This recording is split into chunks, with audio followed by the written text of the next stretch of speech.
I never expected that meeting my fiancé's mother would feel like stepping onto a stage where every glance, every hesitation, would be judged with the severity of a jury.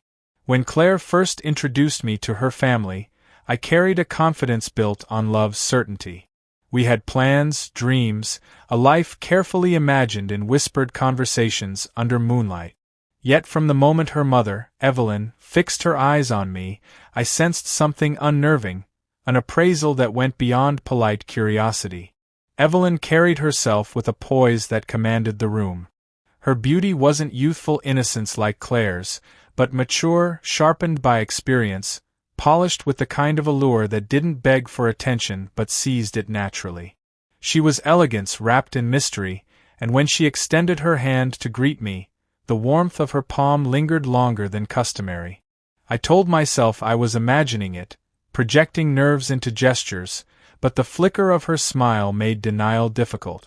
Dinner that evening turned into a performance where I felt less like a guest and more like a contestant. Evelyn's questions drilled deeper than casual small talk. She asked about my ambitions, my discipline, my loyalties, my weaknesses. Claire laughed, teased her mother for being too serious, but Evelyn never softened. She wanted answers, not pleasantries. Every response I gave felt weighed, measured, as if she were building a secret ledger in her mind, cataloging my worthiness. After dessert, Claire excused herself to take a call. Evelyn seized the silence with surgical precision. She leaned closer, her voice low, her perfume intoxicating, the subtle brush of her knee against mine impossible to ignore. "You care for my daughter," she murmured, "but I wonder how deeply. Men say many things, but only actions prove the truth." Her eyes locked on mine, unblinking, as if daring me to reveal weakness. My chest tightened.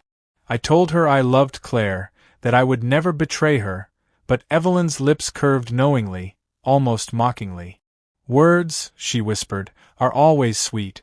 I prefer to test men, to see if they can resist temptation, or if desire rules them." Her statement struck me harder than I let show. Was this a game? A trap? My fiancé's mother was hinting at something dangerous, something reckless, and yet I couldn't tear my gaze away. For the first time since I'd known Claire, I felt my loyalty trembling under the weight of raw, forbidden possibility. When Claire returned, the atmosphere snapped back to normal. Evelyn stood, elegant and composed, as though nothing had happened. She smiled politely, complimented me, spoke of wedding plans, and excused herself for the night. Yet when she left the room, she glanced back, her eyes locking with mine for a heartbeat too long. That night, lying beside Claire, I replayed every detail, her words, her touch, her insinuations. I realized with dread and fascination that Evelyn wasn't simply skeptical of me. She was going to test me. The following week, Claire suggested we spend the evening at her parents' house. She said it casually, but my stomach tightened instantly. The memory of Evelyn's words still echoed in me, and I couldn't shake the sense that her interest went beyond parental concern. I told myself I was being paranoid, yet when we arrived, and Evelyn opened the door, the gleam in her eyes confirmed my unease. Claire bounded upstairs to fetch a sweater she had forgotten, leaving me momentarily alone in the entryway with her mother. Evelyn's lips curved into that same knowing smile, the kind that made me feel stripped bare. "You look nervous," she said softly, her voice carrying amusement rather than judgment. "That's good. Nervous men are aware men. And awareness keeps one honest, most of the time." She gestured for me to follow her into the living room. I obeyed, caught in the gravity of her presence. She wore a silk blouse that shimmered faintly under the lamp, each movement of fabric emphasizing curves I tried not to notice. The way she moved wasn't accidental. It was deliberate, calculated, as though she were aware of every flicker in my expression. "Sit," she instructed, and I did. She settled opposite me, crossing her legs with elegance but allowing the motion to linger, as if daring me to glance. "Claire speaks highly of you," she began, her tone smooth, deliberate. "But words, as I've told you, are fragile. I want to know how strong your actions are. I forced a steady breath. I love your daughter. That's not in question. Perhaps, she countered. But temptation is the true judge of character. Everyone claims devotion until fire tests the steel. Her words pressed against my resolve.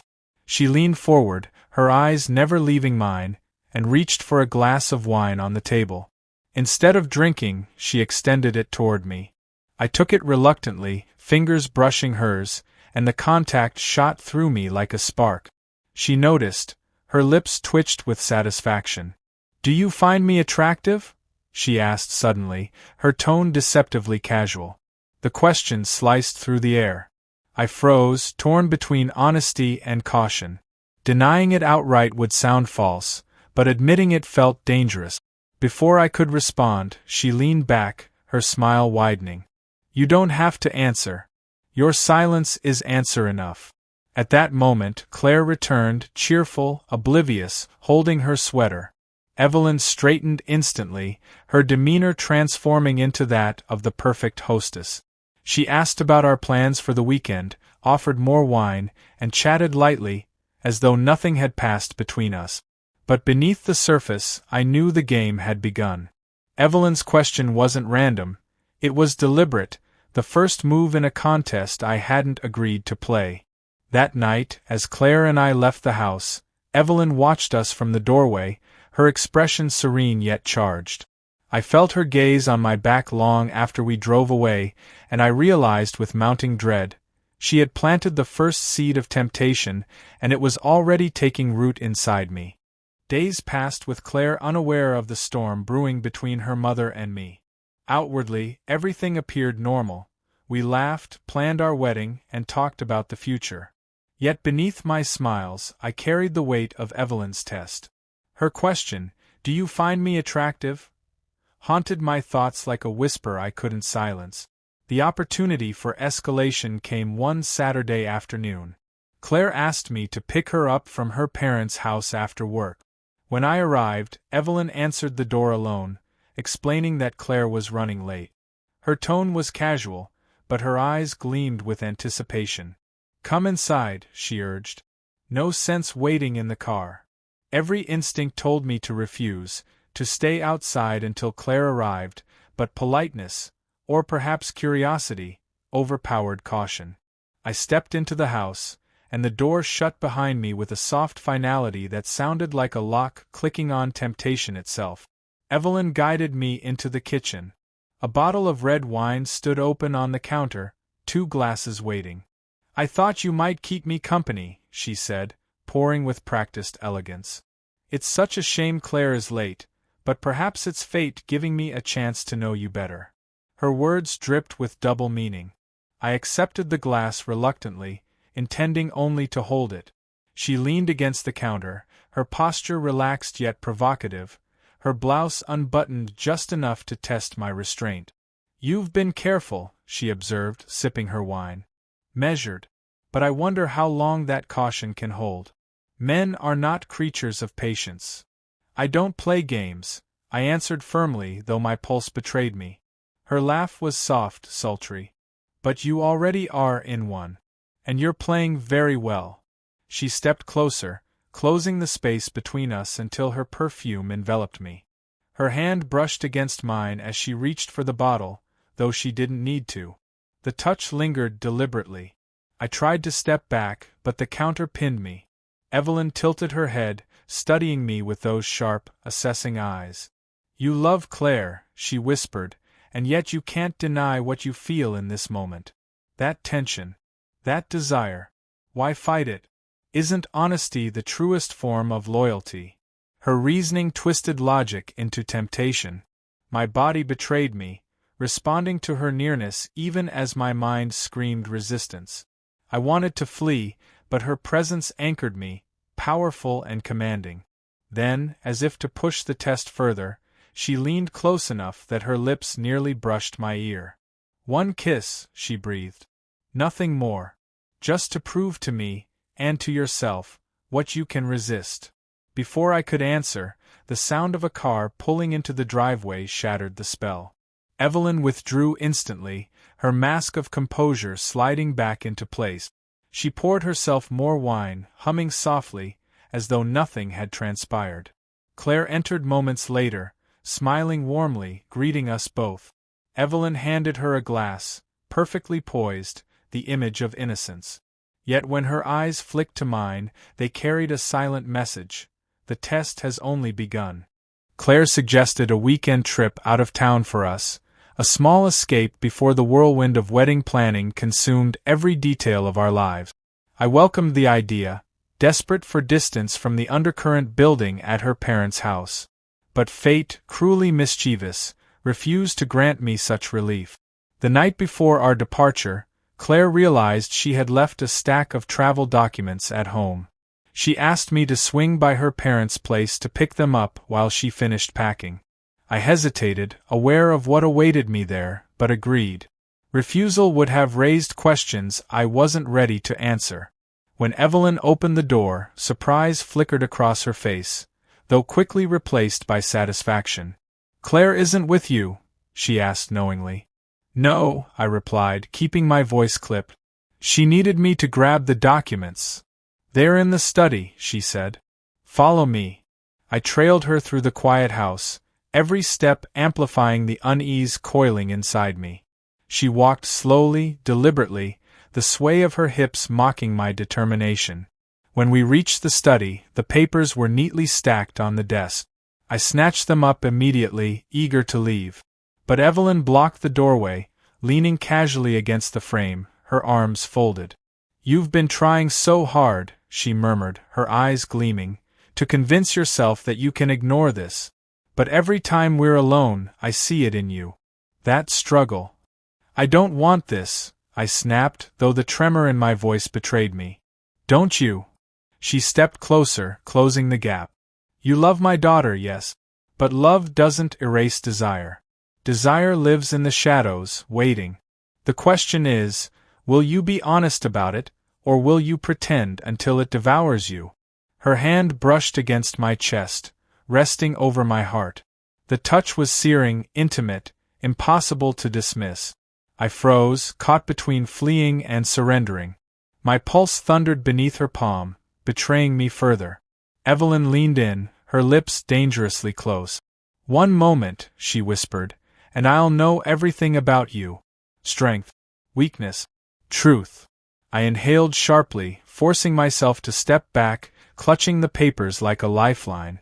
"This ends here," I said, though conviction wavered in my tone. Her smile didn't fade. Instead, it widened with wicked amusement. "You're stronger than most," she admitted softly, "but strength bends. It always bends." She shifted aside, granting me passage. I hurried past, not daring to look back, yet I felt her gaze burning into me, heavy with promise. Driving away, I gripped the wheel so tightly my knuckles whitened. Shame and desire warred inside me, each claiming victory. I told myself I had resisted, that I had proven loyalty, but deep down, I knew Evelyn had won something far more dangerous.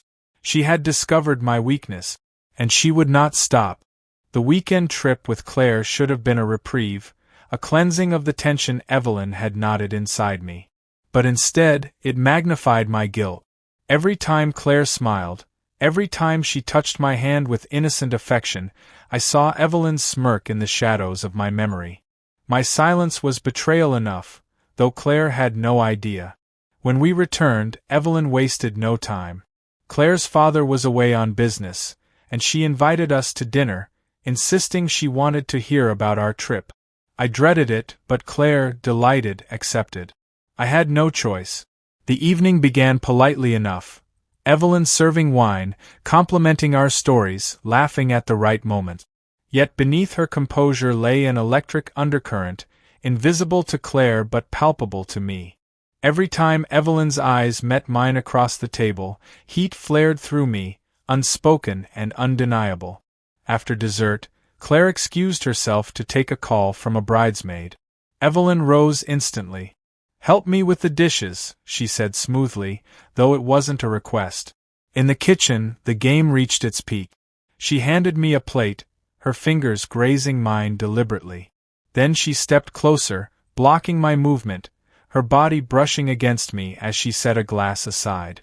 The air thickened, heavy with perfume and tension. "You've resisted admirably," she murmured, her voice low, almost tender. "But resistance is only convincing if it holds to the very end. Otherwise, it's just denial pretending to be strength." "Stop," I whispered harshly. "Claire could walk in any second."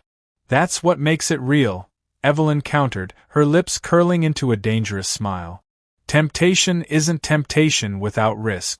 And this," she pressed a hand against my arm, her nails grazing lightly, "is your last chance to prove who you really are." Her words coiled around me like chains. She leaned in, close enough that her breath warmed my skin. "Kiss me," she whispered. "If you don't, I'll know your devotion is true. If you do, then you'll know what you've been denying." Time froze. The kitchen hummed with the faint sound of running water, distant laughter from Claire upstairs, and the thundering beat of my heart. I stood at the crossroads of desire and loyalty, one step away from betrayal, one step away from salvation. I opened my mouth to answer, but Evelyn silenced me with a fingertip against my lips. "No more words," she said. "Only truth." Her face hovered inches from mine, her eyes blazing with challenge. Every muscle in my body trembled with the weight of choice. Footsteps echoed faintly from above, Claire moving toward the stairs. Evelyn didn't flinch, didn't retreat. She held her ground, daring me to act before time ran out. The ultimatum was clear: surrender to desire or prove my love in the only way that mattered. Claire's footsteps grew louder, descending toward the kitchen. Evelyn's face hovered inches from mine, her perfume enveloping me, her eyes burning with the intensity of a predator about to claim victory. My pulse thundered as the seconds collapsed into a single unbearable instant. Her lips moved closer, and for a terrifying moment I nearly let go. The fire in me screamed to surrender, to taste the forbidden, to silence the storm with one reckless act. But then I heard Claire's laughter drifting down the stairs, light, unguarded, trusting. That sound struck me harder than any temptation Evelyn could conjure. I jerked back, stumbling away from her touch. "No," I said, my voice raw, shaking but resolute. "You've tested me enough. I love your daughter. And nothing you do will change that." For the first time, Evelyn's expression faltered. Her smile vanished, replaced by something sharper, colder, a flicker of wounded pride masked by icy composure. She straightened, folding her arms, her eyes narrowing with silent judgment. Claire entered the kitchen seconds later, cheerful and oblivious. "What's going on?" she asked, glancing between us. "Nothing," Evelyn replied smoothly, regaining her poise. "We were just talking." I forced a smile, slipping the last plate into the drying rack. My heart hammered, my body still trembling from the confrontation, but outwardly I played the part of dutiful fiancé. Claire kissed my cheek, humming contentedly, unaware of the war that had nearly shattered everything upstairs. The rest of the evening passed like a fragile masquerade. Evelyn spoke politely, her tone neutral, her eyes revealing nothing. But beneath the surface I sensed her simmering anger, not just at my refusal, but at losing control. She had built the game, set the rules, and for the first time, someone had refused to play. Later, as Claire and I left, Evelyn stood in the doorway, her gaze locked on mine. No words passed between us, but the silence carried weight. It was not over, at least not for her. She had lost this battle, yet I could see it in her eyes. She was already plotting the next move, another test, another temptation. Driving away, Claire chattered happily about wedding colors and honeymoon destinations, her hand resting trustingly on mine. I nodded, smiled, responded where I could, but inside I carried the heaviness of what had just happened. I had resisted, yes, but barely. The truth terrified me more than the temptation itself. Part of me had wanted to give in. Evelyn had exposed something inside me I hadn't dared to acknowledge before. Desire wasn't vanquished, it was restrained, chained in shadows, waiting for a moment of weakness. And though I had chosen loyalty tonight, I couldn't escape the knowledge that the test had scarred me. As the city lights blurred past the car windows, I tightened my grip on Claire's hand, silently vowing never to let Evelyn's schemes destroy what we had. But in the deepest corner of my mind, a haunting question lingered. If the game began again, would I still be strong enough to resist?